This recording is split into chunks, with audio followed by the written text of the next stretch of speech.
साधारण से घर की बेटी शिव मंदिर का मात्र झाड़ू लगाने पर, मात्र सेवा करने पर आपसे भी निवेदन है, जिस दिन तुम्हारा मन दुखी हो, जिस दिन तुमको लगे कि हमारे मन को आज अशांति है, आज मेरा बड़ा सा कोई काम अटक गया है, मेरा बेटा आज परीक्षा देने के लिए गया है, आज मेरे बेटे को इस परीक्षा में पास होना चाहिए, आज मेरा पति गया है उसकी नौकरी लगना चाहिए, मैं बड़ी दुखी हूं, सब दूर माथा टेक लिया, सारे संसार में होकर आ गए, सबसे जाकर निवेदन कर लिया, जब हार गए तब किसी शंकर के मंदिर में एकांत में बैठ जाना, एक लोटा पानी चढ़ाकर, 5 बेलपत्र चढ़ाकर, एक चावल का दाना शिव को समर्पित कर कर एकांत में बैठकर शंकर को निहारते हुए श्री शिवाय नमस्तुभ्यम का जाप करना, अपने दिल की बात उससे कह देना। जब वो एकांत में बैठा हो, कोई नहीं हो मंदिर में, तब तुम बैठना, उससे कहना आज मेरा पति नौकरी के लिए गया है, मैं जानती हूं कि मैं हो सकता है पाप कर्म कराओ, पूर्व में क्या क्या करा अपने को क्या मालूम, हो सकता है मेरा पति भी पूर्व में कोई कर्म विकार करा होगा, सारे जगत में धक्के खा लिया, सारे दुनिया भर में घूम कर आ गए, पर मेरे बाबा अब कहीं पर नहीं जाऊंगी, आखिरी है तू और तेरा द्वार, अब नहीं छोड़ूंगी। और उस बाबा से निवेदन कर कर जाना, 8 दिन 15 दिन इंतजार तो करो, उस बाबा से बोलने के बाद एक टेबलेट भी खाते हो तो थोड़ी देर बाद असर करती है, तो थोड़ा इंतजार तो करो उसको बोलने के बाद, भटकना मती। उसके दरवाजे पर जाने के बाद भी अगर काम नहीं हो तो समझ लेना कि हमारा कर्म कुछ ज्यादा गड़बड़ होगा लगा है, अभी समय लगेगा, भटकना मत ही, नहीं तो इनके छोड़ के दुनिया के लोग तो बड़े भटकते हैं, पहले राम जी के पास चले जाएं, राम जी से काम नहीं बने, हनुमान जी के पास चले जाएं, हनुमान जी से काम नहीं बने, ठाकुर जी के पास चले जाएं, ठाकुर जी से काम नहीं बने, शंकर जी के पास चले जाएं, शंकर जी से काम नहीं बने, तो कहीं दूसरी जगह चले जाएं, मैं नाम नहीं लूंगा, तुम समझ जा, कोई दूसरे धर्म में प्रवेश कर जाते हैं, कोई हिंदू धर्म को छोड़कर दूसरा धर्म अपना लेता है, क्यों? देवता नहीं सुन रहे तो दूसरा धर्म अपना लिया। फिर निवेदन करूंगा, मेरे हिंदू धर्म से बड़ा कोई धर्म हो ही नहीं सकता, यह पक्का है, इस हिंदू धर्म से बड़ा कोई धर्म नहीं हो सकता। आपको गौरवान्वितता महसूस होना चाहिए, मेरा राम मेरा कृष्ण। अन्य जगह पर केवल लोग कहते हैं उनके धर्म में एक देवता होता है, हम कहते हैं बफेट का जमाना है इसलिए हमारे 33 कोटि देवता है, तुम्हारी मर्जी पड़े जिसको उठा लो, तुम्हारी मर्जी पड़े जिसको उठाओ। बफेट में जाते हो, कहीं गुलाब जामुन, कहीं छम्मक लड्डू, कहीं पानी पतासा, कहीं दही बड़ा खाते हो, पर जिस भोजन में तुम्हारी रुचि ज्यादा होती है उसकी प्लेट ज्यादा निपटा जाते हो। बोलो सही है की बात है? तुम भी सारे देवताओं के दरवाजे पर जाओ और जिससे तुम्हारी अच्छी पट जाए उसको पटा लो। 33 कोटि देवता में एक है, चाहे राम कृष्ण शिव भवानी जगदम्बा दुर्गा, जो तुम्हारे चित्तवृत्ति में आए उसको रिझाओ, उससे लगन लगाओ, उससे दृष्टि मिलाओ और उससे जाकर अपने दिल की बात कहो। जब शंकर से दिल की बात कहोगे पक्का है वो सुनेगा। हम कई बार कहते हैं अगर हो सके, कभी कभी होता है कि बहुत तकलीफ है और नहीं हो रहा काम, बहुत दिनों से लगे हो नहीं हो रहा, हरा मूंग ले जाओ, मूंग के दाने तो रहते हैं घर में, केवल 31 मूंग के दाने लेकर जाइए, 31 चावल के दाने लेकर जाइए और 31 ही बेलपत्र लेकर जाइए। जिस दिन सोमवार की अष्टमी हो, कौन से दिन? सोमवार की अष्टमी हो, उस दिन शंकर जी के मंदिर में जाओ, 3 चीज लेकर जाओ, मूंग के दाने, चावल, बेलपत्र। चावल जो 31 लेकर गए हो अपनी कामना कर कर शंकर जी की देहली पर रख दो, चौखट पर, कहीं पर भी एकांत में उसको रख दिया जाए। मूंग के जो दाने लेकर गए हो 31, वो नंदी के पास में, जो नंदी का पांव ऊंचा रहता है उस पांव के पास रख दीजिए। और जो 31 बेलपत्र लेकर गए हो वो 31 बेलपत्र अशोक सुंदरी वाली जो जगह है, आपको पहले बताया है कथा में, अशोक सुंदरी जी का स्थान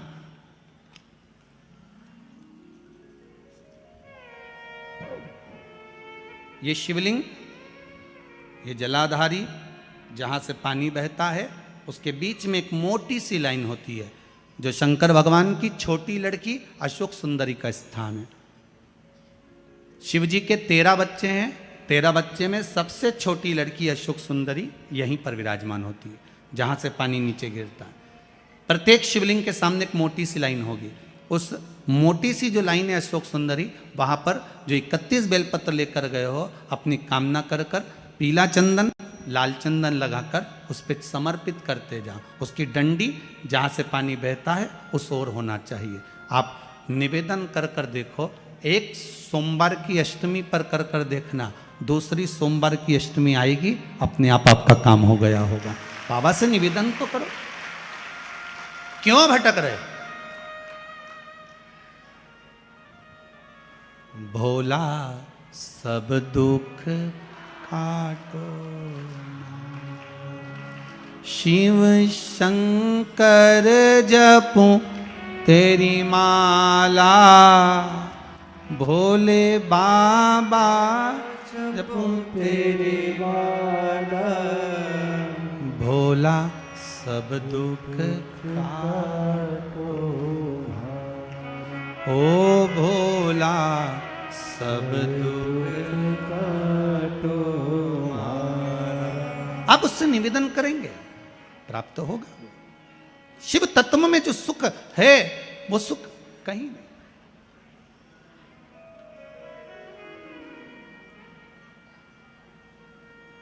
एक मात्र शिव मंदिर में झाड़ू लगा रही हैं अहिल्याबाई, साधारण सा भाव है, केवल एक झाड़ू।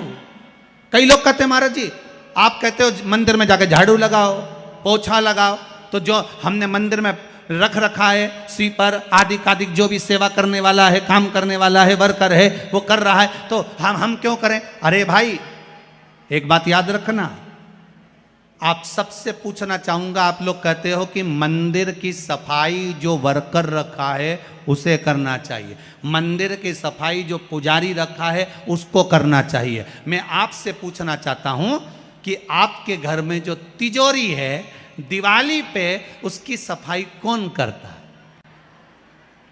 नौकर करता है? अरे बोलते तो जाओ। नौकर करेगा? नहीं। वर्कर करेगा? नहीं। स्वीपर करेगा? नहीं। तिजोरी की सफाई कोई दूसरा नहीं करता, तिजोरी की सफाई हमें करना होती है। उसी तरह मंदिर की सफाई ना पुजारी करे ना कोई वर्कर करे, जो दर्शन करने जाए वो करे, क्योंकि ये तिजोरी है हमारी, ये तिजोरी है हमारी, यहां से हमें मिलता है, ये मेरा देव अधिदेव महादेव देता है और कम नहीं देता। वो चोर को कुबेर बना सकता है तो तुम्हें भी बना सकता, उसका कोई भरोसा नहीं है दादा, कोई भरोसा नहीं मेरे शंकर का, कब क्या दे दे कोई भरोसा नहीं। पहले भी कथा में कहा शिव देने वाले वो देता। अब मेरे देव अधिदेव महादेव की कथा कर रही है, वहीं से मल्हार राव जी होलकर निकल कर जा रहे थे, उन्होंने उस बेटी को देखा जो शिव मंदिर में पूजन कर रही, और पूजन करने के बाद शंकर जी के मंदिर का थोड़ा सा प्रसाद ले जाकर बाहर छोटे छोटे लोग जो भी भोजन कर रहे थे उनको प्रदान कर रहे।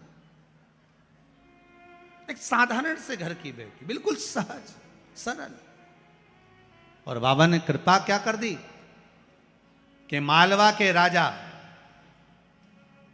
मल्हार राव जी होलकर जी ने अपने बेटे के लिए उस कन्या को चुन लिया और विवाह कराकर अपने घर लेकर आ गए महाराज। और यहाँ पर आई जब माता अहिल्याबाई इस मालवा में जब आई, तब उनकी भक्ति कितनी प्रबल थी कि साथ में अगर कुछ लेकर आई हैं तो वो देव अधिदेव महादेव लेकर आई, शंकर को लेकर। शिव पूरी दुनिया में कितने भी होंगे ना, किसी के हाथ में शंकर नजर नहीं आएंगे, पर अहिल्याबाई के हाथ में शिव जी दिखेंगे। आप भी शंकर को लेकर चलो ना, आप हाथ में लेकर मत चलो, इस दिल में तो लेकर चलो। थोड़ा सा दुख आया, थोड़ी सी तकलीफ आई, थोड़ा सा कष्ट आया, जपने बैठ जाओ, श्री शिवाय नमस्तुभ्यं। थोड़ा सा कष्ट आया, नमः शिवाय जपो, पंचाक्षर मंत्र जपो, महामृत्युंजय मंत्र जपो। दुख आए शिव याद आए,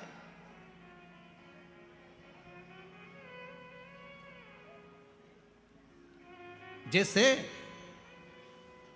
देवराज नाम का ब्राह्मण चोरी कर कर लाता, मंदिर में गया, कभी भगवान के मंदिर नहीं गया, पर आज शरीर में जब ताप आया शिव मंदिर में पहुंच गया। और देवराज नाम का ब्राह्मण जब मंदिर के अंदर गया, वहां शिव महापुराण की कथा चल रही थी, थोड़ी देर की, एक क्षण की, एक पल की कथा सुन ली, और कथा सुनी, चित्तवृत्ति में बैठी।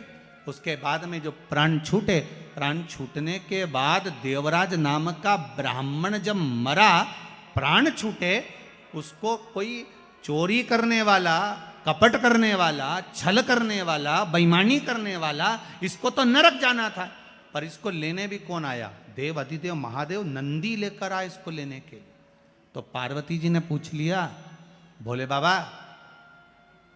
सुनो तो, ये तो पापी है, इसने पाप करा है, चोरी करी है, छल करा, बेईमानी करी, कपट करी, और आप इसको नंदी पर लेकर जा रहे हो, क्यों? शंकर भगवान कहते हैं, पार्वती ये देवराज नाम का ब्राह्मण जिसने चोरी करी है, शंकर जी के मंदिर में जाकर थोड़ी सी कथा सुन ली है, कथा सुनकर जहां ये प्राण त्याग रहा है, वहां पर बेलपत्री का वृक्ष है, उस वृक्ष के नीचे मरा है, इसलिए कैलाश जाएगा, ये कहीं नरक नहीं जाएगा, ये कैलाश की होगा, ये बेलपत्री के वृक्ष के नीचे मरा, बेल के वृक्ष के नीचे, इसलिए ये कैलाश जाएगा। आज भी नियम है, कोई मरता है उसको लेकर जाते हैं, राम नाम सत्य बोलते लेकर जाते हैं, शमशान में जाने पर एक जगह पर उसको विश्राम दिया जाता है। इधर देते कि नहीं देते? इंदौर में देते हैं, एक जगह पर विश्राम दिया जाता है, अर्थी को उतारा जाता है, उतारा करा जाता है, यहाँ उतारो, यहाँ विश्राम दे दो। तो बच्चे पूछते हैं, पापा यहाँ पर ये दादाजी को क्यों उतारा, यहाँ बीच रास्ते में इनको क्यों रोका?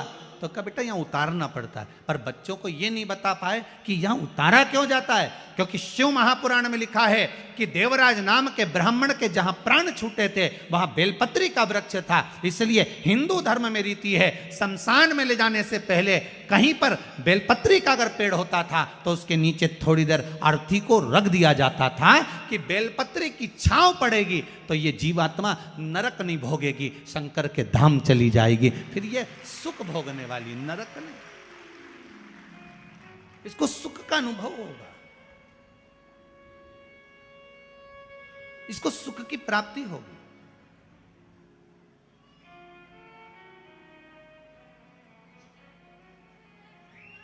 ऐसे कई कई प्रसंग लोगों बच्चों को आज तक नहीं मालूम कि ये होता क्यों है। बस उतारा कर दो, बस उतार दो इसको, बस इसको नीचे सुला दो, अर्थी को यहां रख दो। पर क्यों रखते हैं, क्या कारण है अर्थी को रखने का, क्यों विश्राम दिया जाता है, किस लिए दिया जाता है? उसका भान होना चाहिए कि यहां बेलपत्री का वृक्ष होना चाहिए, जिस वृक्ष की छांव में जब अर्थी को रखा जाए तो वो जीवात्मा तर जाए।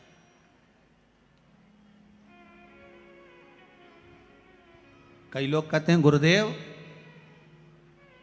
कई लोग तो कहते हैं कि जब व्यक्ति मरता है तो उसकी आत्मा तो चली जाती है परमात्मा की ओर, फिर उसका लाभ क्या हुआ नीचे रखने का? गरुण पुराण कहती है जब किसी के प्राण छूटते हैं, छूटने के बाद उस जीव आत्मा को 10 दिन तक घर की अटारी पर रखा जाता है। कितने दिन रखते हैं? 10 दिन घर की अटारी पर रखकर उस जीवात्मा को दिखाया जाता है कि तेरे परिवार वाले रो रहे कि नहीं रो रहे, भोजन कर रहे कि नहीं कर रहे, तुझे याद कर रहे कि नहीं कर रहे, उस जीवात्मा को दिखाया जाता है। जब किसी के प्राण छूटते हैं वो जीवात्मा शमशान के विश्राम स्थल तक, कौन से स्थान तक? जहां अर्थी को उतारा गया है उस स्थान तक घर से जीवात्मा वहां तक जाती है। विश्राम स्थल के बाद में शंकर भगवान उसको संभालते हैं, जीवात्मा वापिस उसकी अटारी पर आ जाती है। 10 दिन तक गरुण पुराण कहती है 10 दिन तक जीवात्मा अटारी पर रहती है। कितने दिन रहती है? 10 दिन। और 10 दिन के बाद में जब जीवात्मा चली जाती है तब जाकर फिर लोग अपना अपना क्रम करते हैं। इसीलिए तो 10वें दिन वो कहते हैं ना, वो घाट पे जाके होता है। क्या होता है? घाटे का काम। घाटे का काम नहीं है, जो मरा उसको घाटा ज्यादा लगा, इसलिए उसको कहा घाटे का काम है। बेचारा इतना फ्रिज, कूलर, वॉशिंग मशीन सब छोड़ छुड़ा के चला गया। कितना घाटा लगा होगा, उसकी एफडी पूरी पड़ी की पड़ी रह गई, बैंक में जमा की जमा रह गया, और वो जीवात्मा चली गई, चली गई।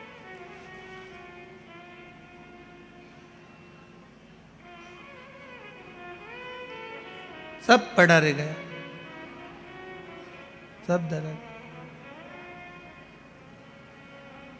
और जाएगा जब यहां से कुछ भी ना पास होगा, 2 गज कफन का टुकड़ा तेरा लिबास होगा। क्या रहेगा? सब ब्रांडेड पहनने वाले भी, कुर्ता ब्रांडेड, जूते कंपनी के, घड़ी कंपनी की, यहां तक का सोना लिया तो वो भी कंपनी का, हर चीज कंपनी की पहनी है। पर आखिरी में जब मरोगे, मरने पर जो कफन पहनाया जाएगा वो कौन सी कंपनी का होगा, लिख के जरूर जाना कागज में कि रेमांड का पहनाना, कि इस कंपनी का पहनाना। नहीं, तुम तो पूरी जिंदगी तो कंपनी कंपनी करो, मरने पर कौन सी कंपनी? वह कंपनी का है। इसीलिए फिर निवेदन, अंत समय प्रभु आना। सबको याद है? सबको याद है? गाओ जरा। अंत समय प्रभु वचन दिया तो निभाना पड़ेगा। आए ना आए प्रभु कुटुंब हमारा, आए ना आए प्रभु कुटुंब कभी, आपको प्रभु जी आना पड़ेगा, आपको प्रभु जी आना पड़ेगा। अंत समय प्रभु आना पड़ेगा, वचन दिया तो निभाना पड़ेगा। भगवान बस इतनी सी कृपा है। ये पीपल का वृक्ष, ये आंवले का वृक्ष, ये बेलपत्री का वृक्ष, ये वो देव वृक्ष हैं जिनका सुख मनुष्य को प्राप्त हो सके, मनुष्य को प्राप्त हो सके। आप थोड़ा प्रयास तो करो, प्रयास करो।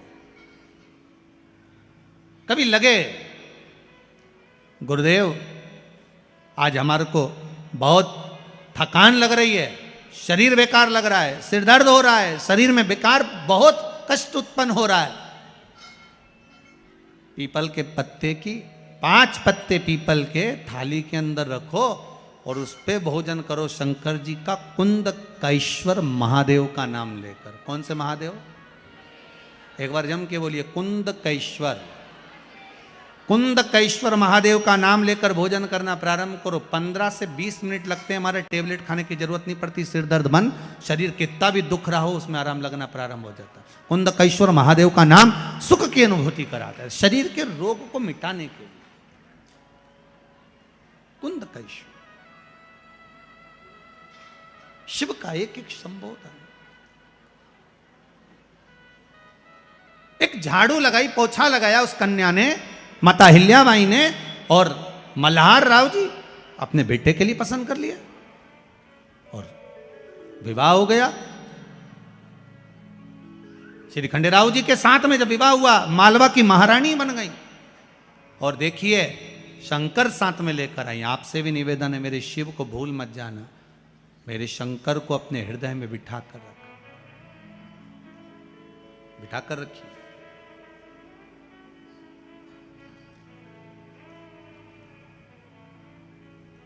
गुरुजी, ये कथा तो हमको याद रहती नहीं है, सुनने का फायदा क्या है? हम कहते हैं 6 महीने पहले जो खाया, 6 महीने पहले जो खाया,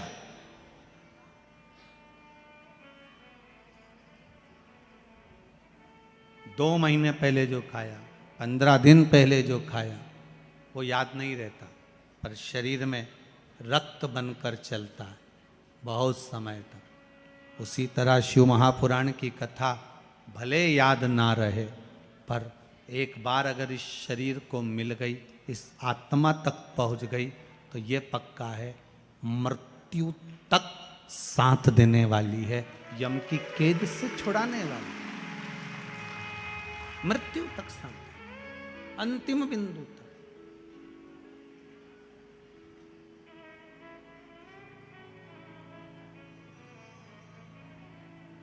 देवराज ब्राह्मण, चोरी करने वाला ब्राह्मण, वो देवराज जो चोरी कर कर धन लाया था। हाँ, होता है, कभी कभी योग संजोग होता है, ब्राह्मण होकर ब्राह्मण कर्म से वंचित हो जाता है जीव, ये पूर्व के कर्म के अनुसार। इसलिए आपको बार बार कहते हैं, मत बुरे कर्म कर बंदे वरना पछताएगा, भगवान की आंखों से तू बच नहीं पाएगा, तू बच नहीं। इसीलिए बार बार कहते हैं, तेरा क्या होगा रे कालिया, होगा क्या, कब तक बचेगा और किससे बचेगा? शंभू से बचना, कौन जाने।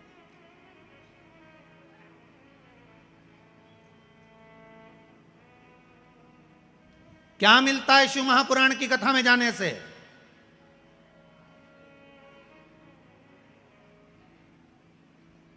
क्या प्राप्त होता है शिव महापुराण की कथा में जाने से? अरे गुरुजी, आप कहते हो शिव पुराण की कथा में जाओ, हमारी तो चप्पल चली गई। क्या मिलता है शिव पुराण की कथा में जाने से? कोई कहेगा हमारा कोई सामान चले गया। हम तो आपसे हाथ जोड़कर निवेदन करते हैं, पहले भी करा, कुबेरेश्वर महादेव की कथा में आपको बोला था कि जितने लोग कथा सुनने आओ, कोई भी सोना चांदी की रकम लेके मत आओ, यहाँ आओ तो लेकर मत आओ, यहाँ आओ तो मेरे ओघड़ दानी मेरे शंकर का आशीर्वाद लेकर जाओ। तुम्हारे सोना और चांदी से महत्वता नहीं। क्या मिलता है शिव पुराण की कथा में जाने से? क्या होगा शंकर की कथा में जाने से? क्या मिलेगा हमें शिव महापुराण की कथा में जाने से? तो जो कहे आपसे कि शिव महापुराण की कथा में जाने से क्या मिलता है, उससे कहना एक बार सुन ले, 3 महीना इंतजार कर ले, 3 महीने की ये तारीख लिख के रख लेना कि शिव महापुराण की कथा, आज कौन सी तारीख है? 30 तारीख को चालू हुई है, 30 नवंबर को। दिसंबर, जनवरी, फरवरी तक इंतजार करना, कामना कर कर बस कथा सुन ले और उसके बाद अपने कार्य में लग जा। फिर भोलेनाथ जी एक बार अगर हाथ पकड़ लिए फिर नहीं छोड़ेगा, ये पक्का है। मतलब शिव पुराण की कथा एक बार अगर जो जाकर बैठ गया, कथा का रसतत्व श्रवण कर लिया, शंकर की कथा, कहीं मैं तो कहूंगा कई कई माताओं ने पशुपति व्रत इसलिए करे होंगे इंदौर के लोगों ने कि हम सीहोर नहीं जा पा रहे, पर सीहोर का कुबेरेश्वर महादेव यहाँ कथा सुना दे। ये कई कई लोगों ने विचार करा होगा, कहीं भोलेनाथ ने सुना होगा। इसलिए आदरणीय मंदोला जी के चित्तवृत्ति में, आदरणीय विजयवर्गीय जी की चित्तवृत्ति में वो कथा बैठ गई, और बैठने के बाद वो कथा अगर हो रही है, मेंदोला जी करा रहे हैं, विजयवर्गीय जी करा रहे हैं, मित्र मंडली करा रही है, इस कथा को अगर करा रहा है तो मेरा भोलेनाथ करा रहा है, और वो केवल आप लोगों के लिए करा रहा है कि आपकी चित्तवृत्ति में शुभ है। चित्तवृत्ति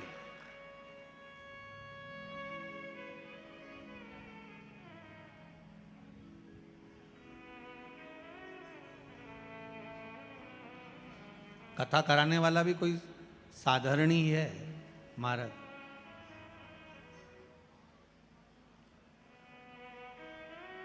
आप सब तो पलंग पर सोते होगे, पर मुझे कल मालूम पड़ा कि आदरणीय श्री रमेश मेंदोला जी उनके कक्ष में जहाँ निवास करते हैं गुरुदेव, पलंग पर नहीं सोते, भूमि का शयन करते।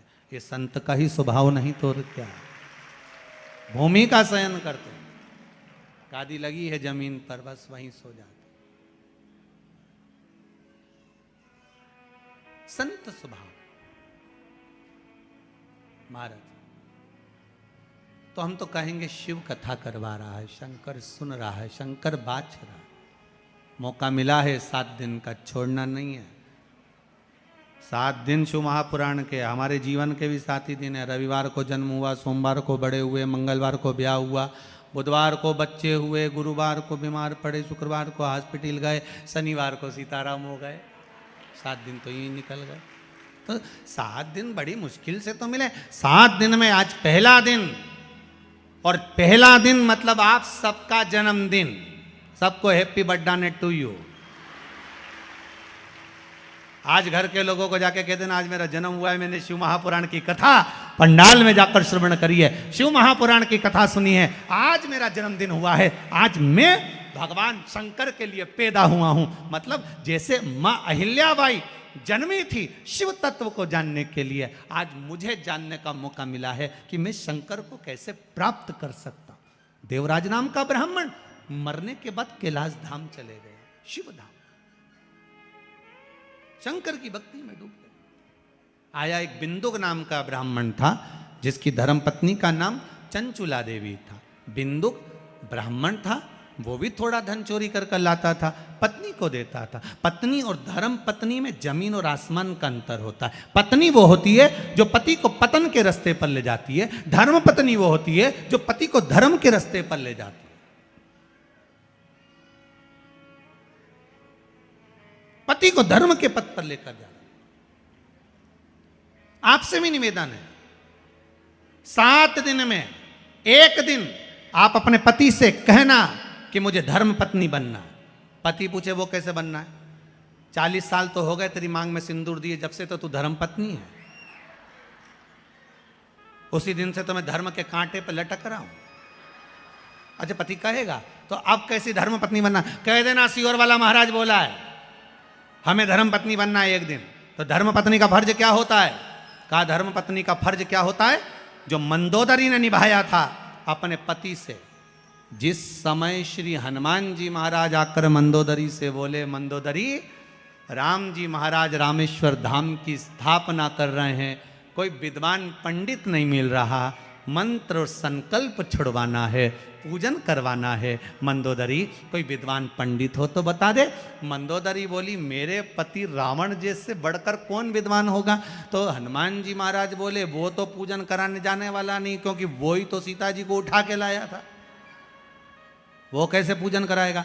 मंदोदरी बोली मैं भी धर्म पत्नी हूं, को भगवान के दरवाजे तक तो भेज के रहूंगी। और मंदोदरी पहुंच गई। चोटी करती करती करती करती, पहले माताएं वो 3 चोटी में 3 अलग अलग भाग होते थे, उनको गुत्ती गुत्ती गई।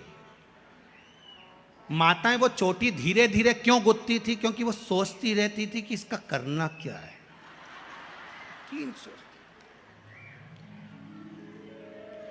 एंटीना है, सिग्नल। सोचती सोचती जा रही कि इसका करना। तो मंदोदरी सोचती सोचती गई। होता है एक बार, कहाँ की बात है महाराज जी, एक बार किसी भाई ने किसी बाबा जी ने उससे पूछ लिया एक पंडित जी से, क्यों पंडित जी तुम इतनी बड़ी बड़ी पुराण बाजते हो, इतना बड़ा बड़ा ज्ञान कहाँ से लेकर आते हो? पंडित जी बोले हमारी जो चोटी है ये एंटीना है, ऊपर से यहाँ से यहाँ। अच्छा, इतने में बाबा जी बोले तो हमें इतना ज्ञान क्यों नहीं आता? पंडित जी बोले तुम्हारे एंटीने से आता तो है, पर अर्थिंग के तार से नीचा चले जाता, तो बचता कुछ नहीं। तो इतने में मंदोदरी बोली मैं भी ये धर्म पत्नी हूँ, धर्म पत्नी का फर्ज अदा करूंगी। और मंदोदरी लंकाधिपति रावण के पास पहुंच गई। और पहुंचते से ही मंदोदरी ने कहा स्वामी स्वामी। रावण बोला हम लंकेश हैं। अच्छा, रावण की सबसे बड़ी प्रॉब्लम ही एक ही थी, हमेशा एक ही बात बोलता था हम लंकेश। अच्छा, सबको मालूम है कि तुम लंकेश हो, बोलने की क्या जरूरत? पर फिर भी बोलता था। बोला क्या बात है? मंदोदरी बोली आपने कभी ब्राह्मण कर्म नहीं करा, आपने कभी ब्राह्मण तत्व को नहीं जाना। रावण बोला मैं शंकर जी की पूजन करता हूं, ये ब्राह्मण कर्म नहीं तो और क्या। मैं त्रिपुंड धारण करता हूं, ये ब्राह्मण कर्म नहीं तो और क्या। मैं यज्ञोपवीत पहनता हूं, ये ब्राह्मण कर्म नहीं तो और क्या। मैं शिव की आराधना करता हूं, ये ब्राह्मण कर्म नहीं तो और क्या है। मंदोदरी कहती है ब्राह्मण कर्म वो होता है कि जजमान के यहाँ पूजन कराने जाओ और दक्षिणा लेकर आओ। तुम कभी किसी के यहां से दक्षिणा लाए? दक्षिणा लाने की जगह तुम सीता जी को उठा लाए, ये कोई बात है? कहीं जाओ और दक्षिणा लेकर आओ। रावण बोला मेरे जैसे विद्वान को किसी की सामर्थ्यता नहीं कि कोई मुझे बुला ले। इतने में तो मंदोदरी बोली फालतू बात मत करो, राम जी महाराज रामेश्वर धाम की स्थापना कर रहे हैं, उन्हें कोई विद्वान पंडित नहीं मिल रहा, तो तुम जाके स्थापना करा दो। रावण बोला राम जी कभी रामेश्वर की स्थापना नहीं कर सकते, मुझे मालूम है। मंदोदरी ने पूछा वो कैसे?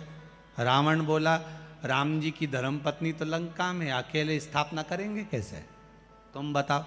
मंदोदरी ने विचार करा, बिल्कुल सही बोल रहा है। मंदोदरी ने नीचे की जो चोटी थी ना उसको कंगा से झड़ा ली, इसलिए माताएं आज भी जो नीचे का भाग बचता है ना उसको झड़ा लेती है। मंदोदरी ने नीचे का भाग झड़ाया कि अकल की बात तो की ये पति ने, अब समझ में ये नहीं आ रहा करना क्या, और ये सीता को लेके जाएगा नहीं, फिर भी झड़ाया है तो ऐसे ही नहीं झड़ाया। तो इन्हें कह दिया स्वामी आप तो विद्वान ब्राह्मण हो, अगर सीता आपके पास में है तो आपका फर्ज है, आप गुरु बनकर पंडित बनकर विद्वान बनकर जा रहे हो, गठजोड़ा बांधकर आपको बिठाना चाहिए। एक काम करो आप आगे आगे चलो, मैं मंदोदरी सीता जी को लेकर चलती हूँ। तो सीता नहीं जाएगी, मंदोदरी ने कहा चिंता मत करो मैं हनुमान जी को बुला लेती हूँ। रावण बोला हनुमान जिसने आग लगाई थी?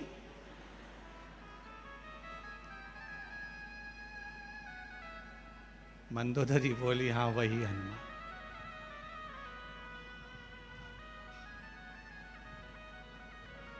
वही हनुमान। अब ठीक है बुलाओ। हनुमान जी महाराज ने कहा आप चलिए। रावण चला, मंदोदरी ने सीता जी को पालकी में बिठाया, हनुमान जी की साक्षी में लेकर गए, गठजोड़ा बांध कर बिठाया।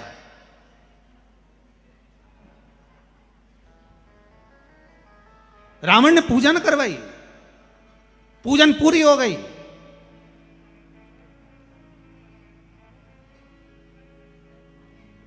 पूजन पूरी। राम जी ने रावण के चरण धुलाए, प्रणाम करा। रावण ने आशीर्वाद दिया विजय भव। राम जी को आशीर्वाद दिया विजय भव। हनुमान जी पास में खड़े थे रावण के, उन्होंने कोनी मार के कहा क्यों रे हार गया क्या? रावण बोला फालतू बात मत करना, हारा वारा नहीं हूं, वो तो मैं गुरु जी की गादी पर बैठा हूं, पंडित की गादी पर, इसलिए आशीर्वाद दे रहा हूं विजय होने का। मेरी जगह कोई भी होता तो यही आशीर्वाद देता, इसलिए मैंने विजय होने का आशीर्वाद दिया। युद्ध के मैदान में तो इससे लड़ूंगा पक्का है, पर आशीर्वाद विजय होने का दिया। रावण ने कहा दक्षिणा, राम दक्षिणा दो। राम जी बोलते हैं मांग लीजिए दक्षिणा, क्या चाहिए पंडित जी मांग लीजिए। कहीं ऐसे नहीं मांगूंगा, दक्षिणा तुम्हारे कानों में बोलूंगा, तुम किसी को बताओगे नहीं। रावण बोला, राम जी बोले कोई बात नहीं, कानों में आकर मांग लीजिए, पर मांगना वही जो मेरे पास में है। रावण बोला चिंता मत करो, वही मांगूंगा जो तुम्हारे पास में। रावण राम जी के कानों के पास जाकर कपड़ा डालकर धीरे से कानों में बोले मुक्ति दे दे, मुक्ति। तुम क्या सुने? नुक्ति है क्या? जम के तो बोलो मुक्ति, नहीं तो तुम समझ लो बेसन की नुक्ति, बाद में पेट में दुखती हो। तो वो नुक्ति नहीं मांगी, मुक्ति मांगी है। महाराज मुक्ति चाहिए। तथास्तु। मेरे राम जी बोले प्रभु आपने क्या मांग लिया? रावण कहता है बस यही चाहिए। तो राम जी कहते हैं इसको देने के लिए मुझे आना पड़ेगा। तो रावण कहता है जभी तो मुक्ति मिलेगी जब राम सामने होगा, मुक्त हो जाऊंगा मैं। राम सामने होना चाहिए, बस वो मुक्ति चाहिए। धर्म पत्नी का फर्ज मंदोदरी ने अदा करा, आप भी करो। 7 दिन आपके पति कथा में नहीं आए, 7 दिन जितनी कथा यहां से सुनकर जाओ, 3 बजे से 6 बजे तक यहां सुनो, रात्रि को 9 बजे से 12 बजे तक उनको सुनाओ, सुनाओ उनको।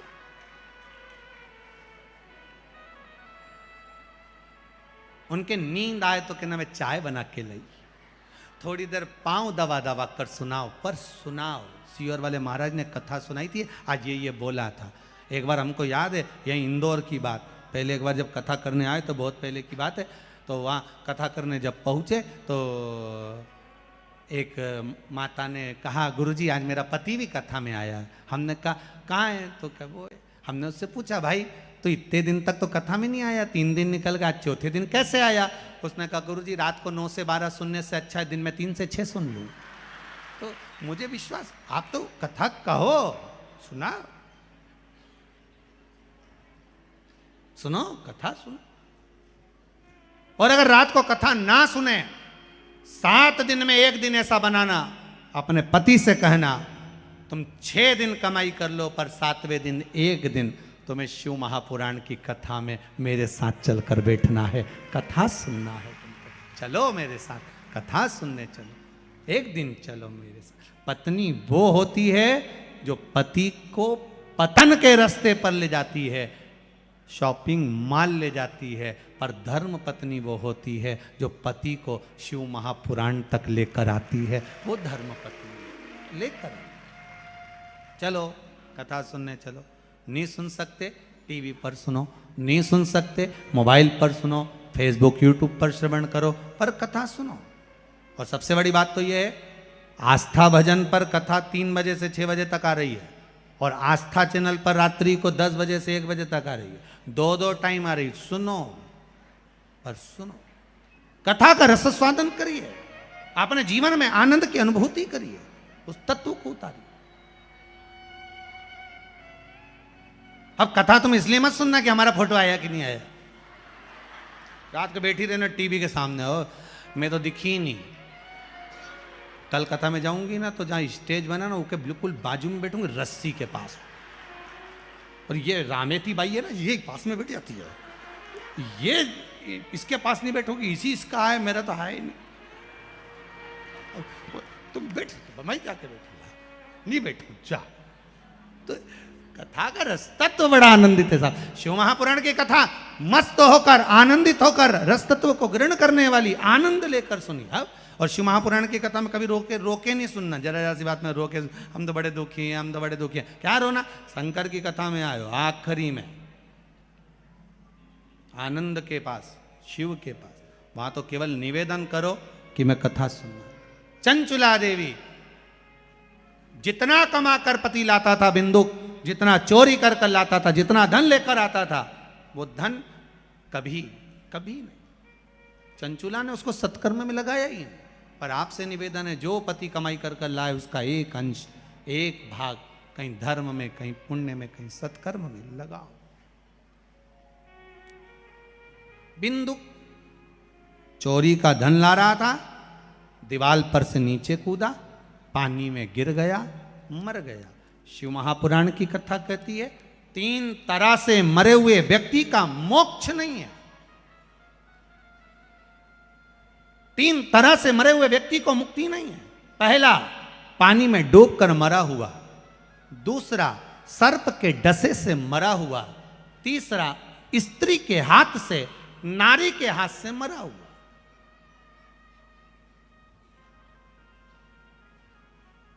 ये कई लोगों की बड़ी बड़ी विचित्र, कई लोग कहते हैं हम तो बड़े परेशान हो गए, हम तो मर जाएं, हम तो जा रहे हैं ना, अब तो कुआं में कूद के मर जाएंगे। हमने कहा फैशन चेंज करो, कब तक कुआं में कूदोगे? जब देखो जब कुआं में कूदना, ये फैशन, अब मरने का फैशन, रस्सी बांध के मर जाओ, ये फैशन थोड़ा चेंज करो ना, ओल्ड फैशन है, कोई न्यू लेकर आओ।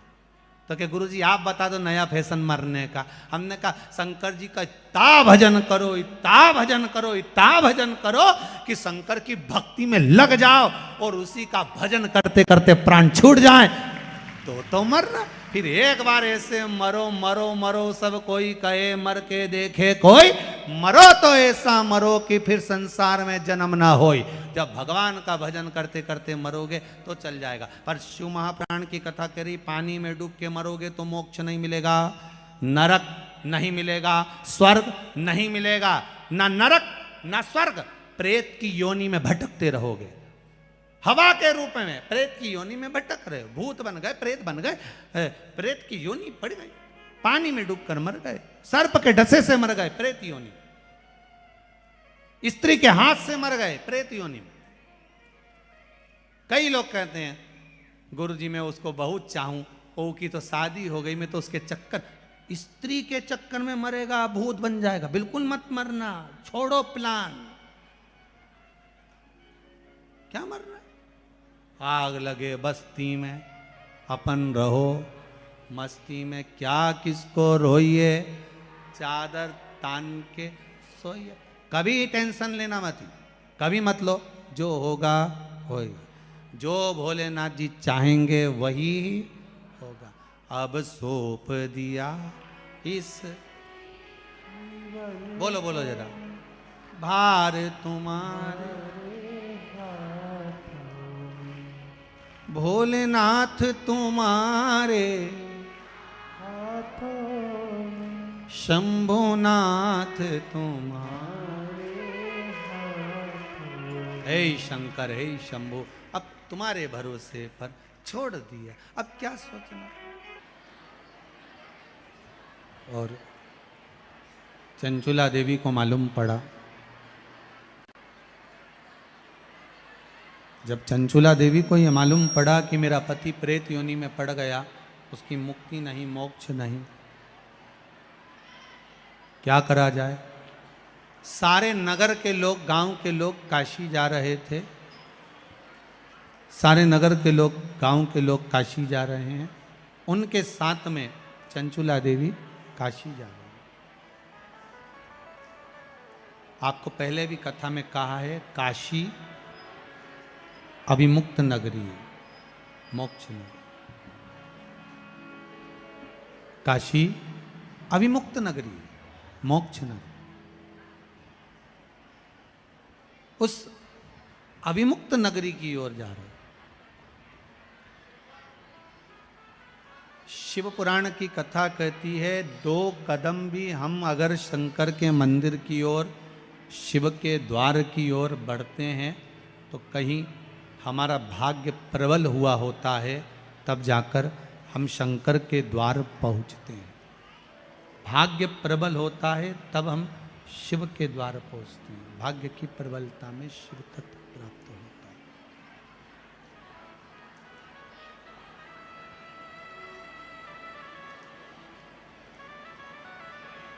लोग कहते हैं भगवान के मंदिर जाया करो,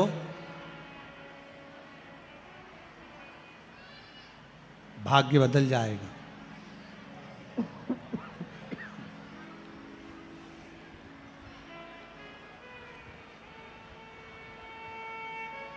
भगवान के मंदिर जाया करो, भाग्य बदल जाएगा।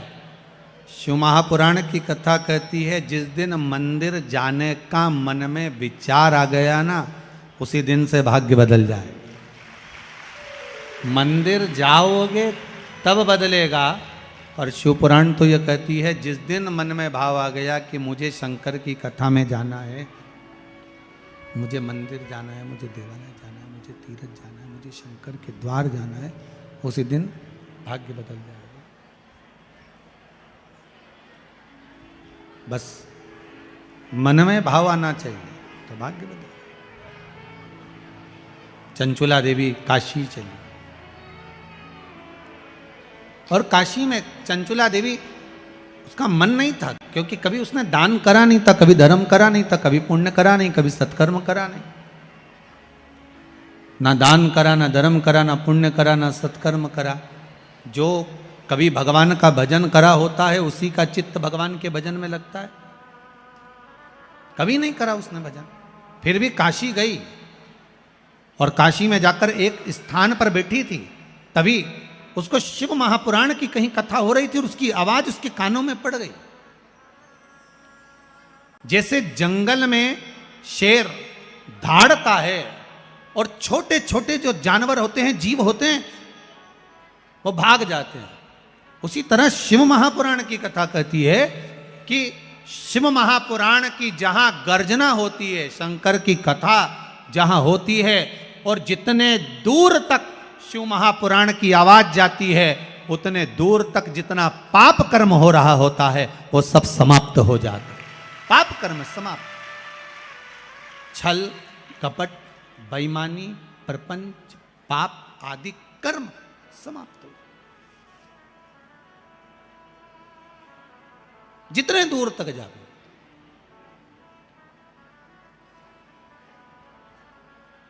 शिव गर्जना सिंह की गर्जना के बराबर। महाराज कथा सुनी, मन में शिव समाहित हुआ। कथा क्या देती है? तो कहा शंकर को हृदय में बिठा देती। भगवान कभी देता हुआ नहीं दिखेगा आपको कि आकर दिया, पर शंकर की कथा सुनने के बाद अगर कोई आपका हेल्प कर रहा है, कोई सहयोग कर रहा है, कुछ दे रहा है, कुछ प्रदान कर रहा है, समझ लेना वो तुम्हारा परिचित नहीं, शंकर ही उस रूप में आया, कोई दूसरा नहीं आया है, शिव ही आया।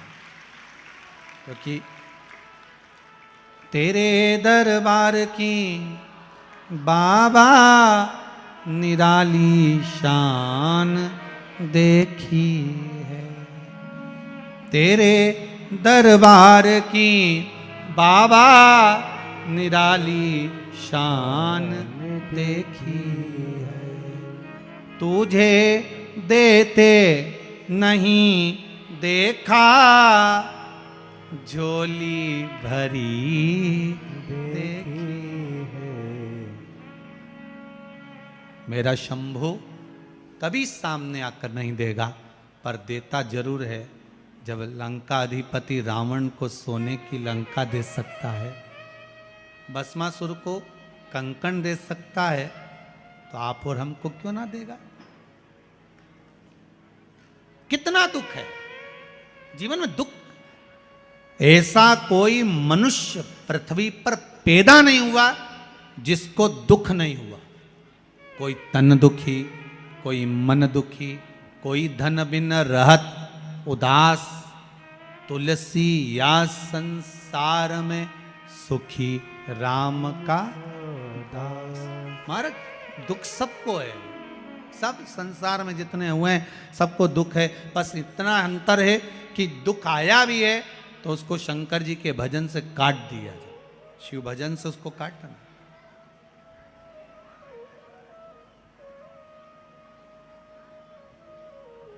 इस पत्र में एक माता ने पत्र लिखा है छोटा सा कि गुरुदेव अब इतने लोग बैठे हो, माइक भी पहुंचाएं तो किसके पास पहुंचाएं, और माइक पहुंचेगा तो 1 घंटे में पहुंचेगा। इसलिए नहीं तो हम तो आप लोगों को खड़ा करके बुलवा सकते थे, पर हम नहीं बुलवा रहे। इसमें पत्र में लिखा है,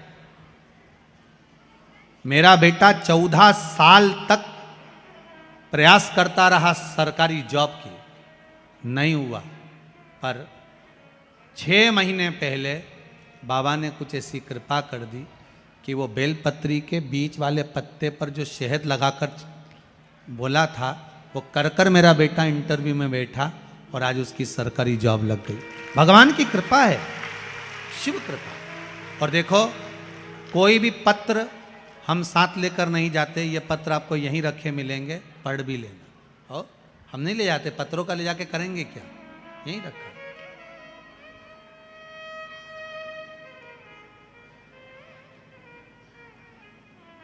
सब यहीं रखा हुआ है, आप तो पढ़ लो। शिव तत्व में वो सुख है। आप दिल से कामना कर कर, आज चंचुला देवी को लगा कि मैं शिव कथा सुनूं, उसने कथा सुनी। कथा सुनने के बाद वो गंगा जी नहाने के लिए गई, गंगा का स्नान कर कर आ रही थी, शंकर का तत्व उसके हृदय में समाया था।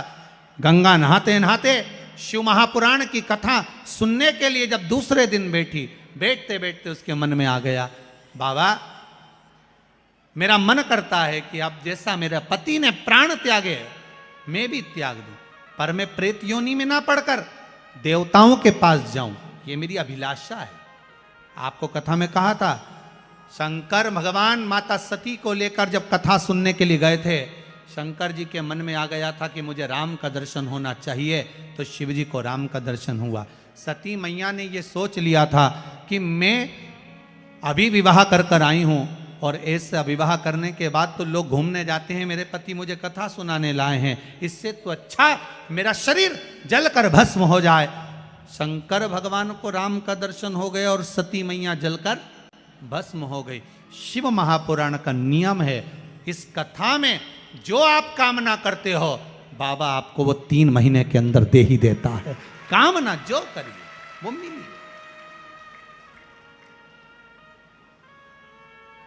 जब जब इस शिव महापुराण की कथा में श्री शिवाय नमस्तुभ्यम आए, उस समय पर आप अपने हृदय के भाव को शंकर से जोड़ने का प्रयास करो कि बाबा अब हमारे पत्र को, हमारे मन की बात को आप धारण कर लो।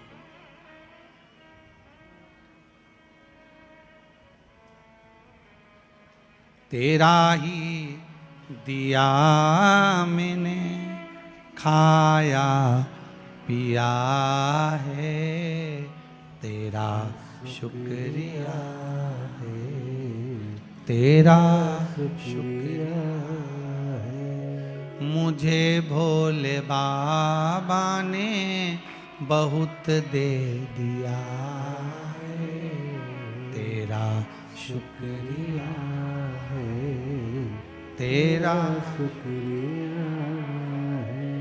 ये जायदाद दी है, औलाद दी है, ये जायदाद, बोलिए सब, औलाद दी है। मुसीबत में हर वक्त इमदाद दी है, मुसीबत में हर वक्त इमदाद दी है।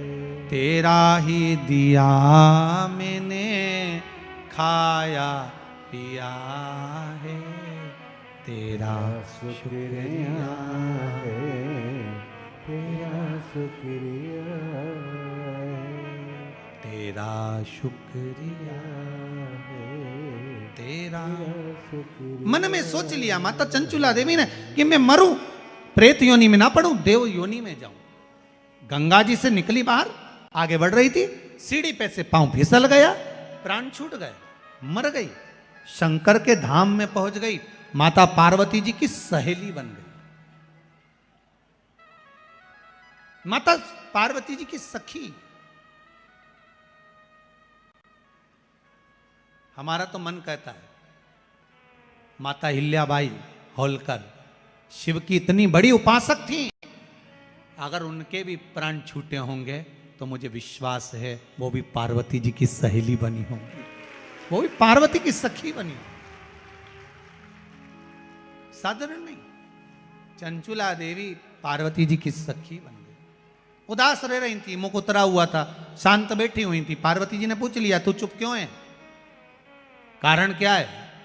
आपकी बेस्ट फ्रेंड अगर चुप रहे तुम्हारे घर में आने के बाद तो आपको भी चिंता लगती है, चुप क्यों है तू, हुआ क्या है, आखिर कारण क्या है, तुझे क्या हो गया जो तू चुप बैठी है? चंचुला देवी ने कहा मेरा पति प्रेत योनि में पड़ा है, मुक्त नहीं हो रहा, क्या करूं मैं? तो पार्वती जी ने कहा इतनी सी बात है, देव ऋषि नारद के पास जाकर बोल कि शिव महापुराण की कथा सुनाए। नारद जी से जाकर कहा तो नारद जी बोले मुझे तो श्राप लगा है कि मैं एक जगह नहीं बैठ सकता। ये नारद जी को श्राप था कि एक जगह नहीं बैठ सकता। ऐसा श्राप किसी किसी को लगा होता है। जितने लोग कथा में आए और कोई बार बार उठ के जाए, फिर आए, फिर जाए, फिर आए, फिर जाए, समझ लेना नारद जी है।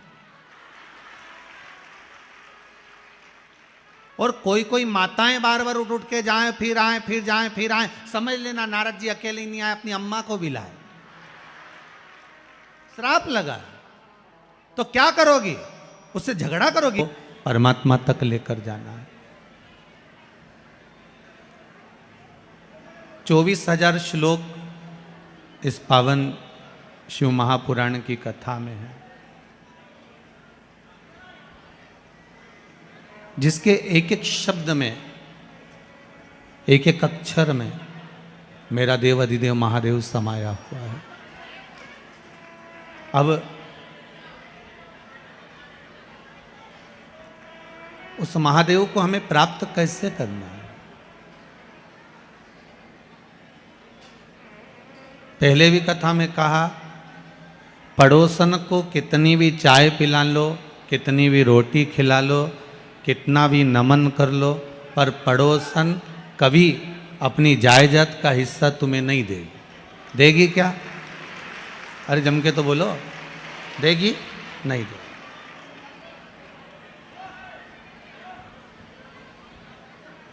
अगर पड़ोसन अपनी जायदाद का हिस्सा तुमको नहीं दे रही है तो तुम चाय वाले पिलाओ, मना नहीं, अतिथि देवो भव।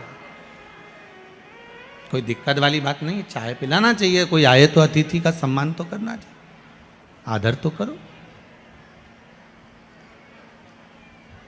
पर पड़ोसन कभी अपनी जायदाद का हिस्सा, अपनी रकम तुमको नहीं देने वाली।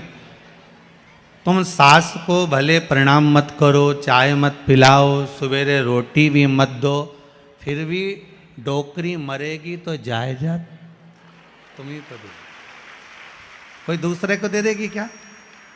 अगर कई लोग आते हैं और कहते हैं गुरुजी हम तो हमारी बहू से बड़े परेशान हो गए, हम हमारे बेटे से बड़े परेशान हो गए, बड़े दुखी हो गए, अब आप बताओ हम क्या करें? तो हमने कहा जायदाद का हिस्सा दे दो कुबेरेश्वर। कोई देगा? नहीं देगा।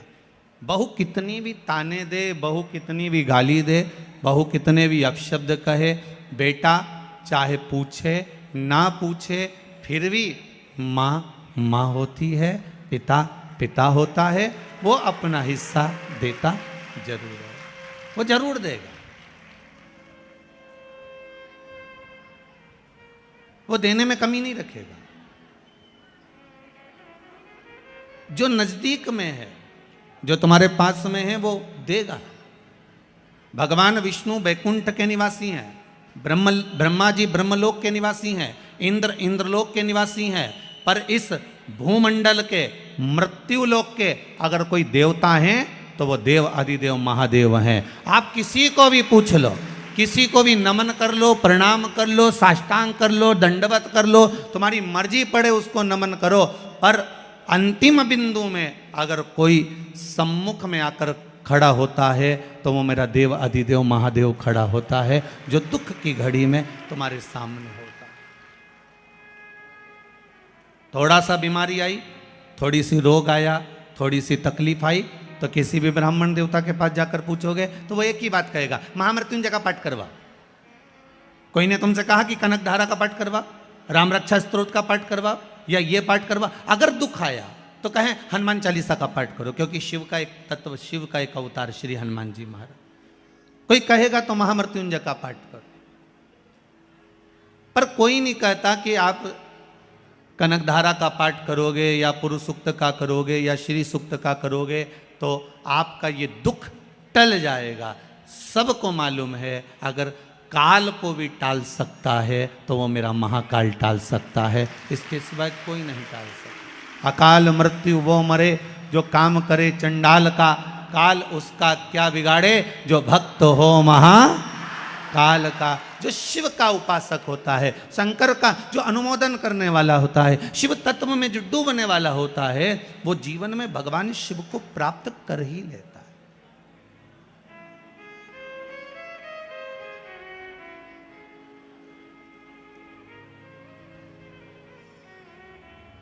एक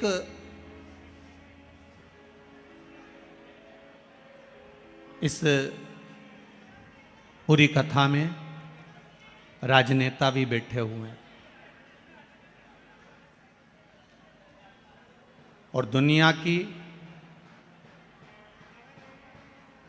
सबसे बड़ी अगर धर्म से जुड़कर शासन करने वाली थी तो मां अहिल्याबाई होलकर।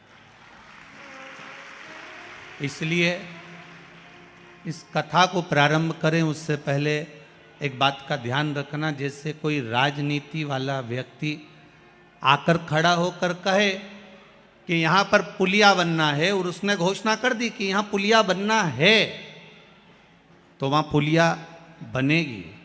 पर ये नहीं है कि आज घोषणा करी और मालूम पड़े 6 महीने में बन जाए। 6 महीने में बनेगी क्या? जम के तो बोलो नहीं। कभी कभी 6 साल भी लग सकता है, पर कागज में अगर लिखा गया कि यहाँ पुलिया बनना है और राजनेता ने घोषणा करी है कि पुलिया बनेगी, तो मतलब ये पक्का होगी।